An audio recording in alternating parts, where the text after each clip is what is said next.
सबैजनाहरू सन्चै हुनुहुन्छ होला। म पनि यहाँ सन्चै छु। Welcome to my blog. म धेरै पछि आज ब्लग बनाउँदैछु साथीहरू। आज चाहिँ काठमाडौँमा एकदम जाडो बढेको हुनाले म चाहिँ मोमो खाने सोचिरहेको छु। म चाहिँ अब किमा लिन जान्छु, हेर्दै जानु है त मेरो भिडियो।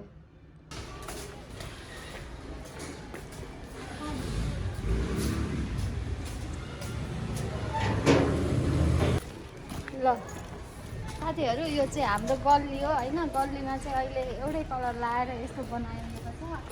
तल चाहिँ येल्लो लाउन बाँकी नै छ। येल्लो लाएपछि कति दामी देखिन्छ होला। अहिले चाहिँ यो एरिया नै ब्लू कलर के अरे ग्रिन कलर भइरहेको छ।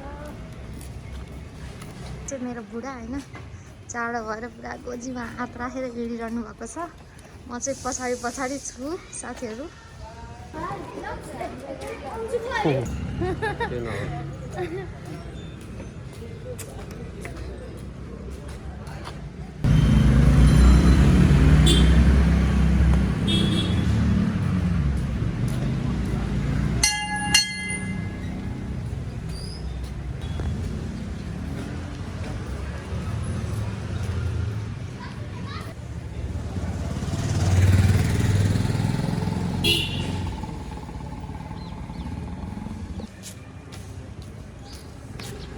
यो चाहिँ हाम्रो दुर्गा मन्दिर हो। मासु पसल पुगिसक्यौँ अनि त्यहाँ चाहिँ हामीले अब किमा बनाइदिनु भनेर किमा पनि लिएर आइसक्यौँ होइन। किमा लिएर म टुई हिँडिरहेको छु बाटोमा घर आउने। जाँदा सुन्तला देखेर मलाई सुन्तला खानु मन लाग्यो क्या होइन। अनि सोधेको त हल्का महँगो भनेर बार्गेनिङ गर्दै थिएँ। अनि बुढाले चाहिँ लैजाऊ भन्नुभयो। अनि चुज गर्नतिर लाग्यो। म चुज गरिरहेको छु। त्यो भैयाले चाहिँ पातलो पातलो बोक्रा भएको राम्रो हुन्छ भनेर चुज गरिदिएको। लिएर पनि आइसकेँ म। अनि ऊ देखाउँदैछु म भिडियोमा। हामी बिचमा फेरि चिया खान पसेको। हेलो हेलो, के छ खबर? ए हो, हामी चाहिँ अब घर आइपुग्न लाग्यो साथीहरू। क्यासिनो यो खाने चाहिँ हाम्रो घरको छेउको नर्सरी हो गाइस। दामी छ। फुलहरू चाहिएमा यहाँ आउनु होला बुद्धनगरमा। हामी चाहिँ घर आइसक्यौँ गाइस। यो किमा चाहिँ हाम्रो साँझ मोमो खाने हो। अहिले चाहिँ भ्याइँदैन नि त, अहिले बिहान हो।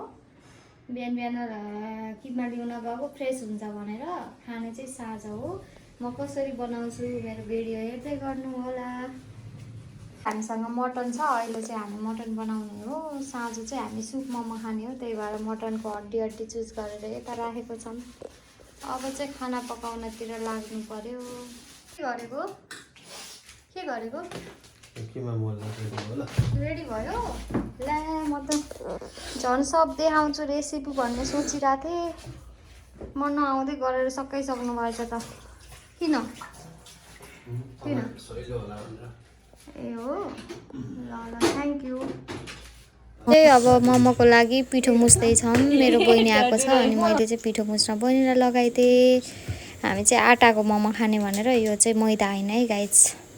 यहाँ चाहिँ फ्रिजमा किमा थियो, मैले चाहिँ निकालेर बाहिर, चिसो थियो नि त, एकछिनमा बाहिर छोडिदिएँ। अनि यता अचारको लागि रेडी बनाउँदैछु सामान। अनि त्यो पनि भुटेर सक्यो। अब चाहिँ टमाटर पिस्छु म। यता चाहिँ सुपको लागि त्यो हड्डीको सुप बन्दैछ। यो चाहिँ मेरो बुढाले चलाइरहनु भएको। म चाहिँ अचार बनाएर नि रेडी भइसक्यो। यम्मी देखेको छ। यता चाहिँ यो मोमोको लागि रोटी बेल्दैछौँ हामी। यसरी चाहिँ छिटो हुन्छ नि त, हो त्यो भएर के अरे 1 घन्टा गर्दा ढिलो जस्तो लाग्छ क्या मलाई। अनि म चाहिँ यता मोमो ऱ्याप गर्छु। अब खासै आउन त आउन्न कि हल्का चाहिँ ट्राई गरिरहेको छु म। कस्तो हुन्छ हेर्नु है त। हल्का मिल्न लाग्यो।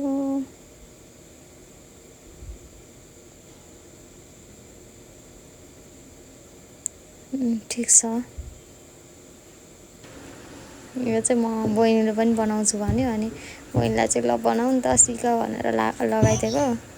उसले नि दामी बनाउँदो रहेछ।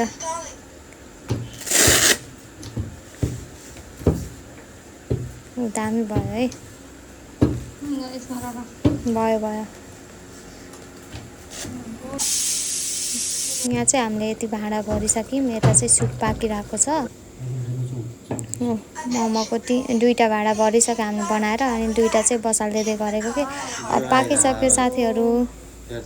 वाउ दामी देखेछ, ब्ल्याक देखेछ होइन, किनकि आटाको बनाएको नि त, त्यही भएर। सुप पनि रेडी भयो, अचार पनि। अब चाहिँ हामी खान सुरु गर्छौँ।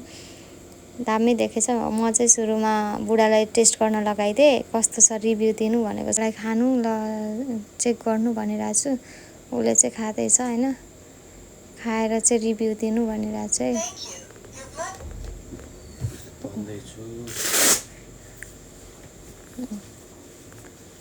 मिठो लाग्यो अरे। अब चाहिँ म खान्छु। आजलाई यति नै। मेरो भिडियो हेर्नुभएकोमा धेरै धेरै धन्यवाद। मेरो च्यानललाई सब्सक्राइब गर्नुभएको छ है, लाइक कमेन्ट सब्सक्राइब गर्न नभुल्नु होला। Thank you for watching. By.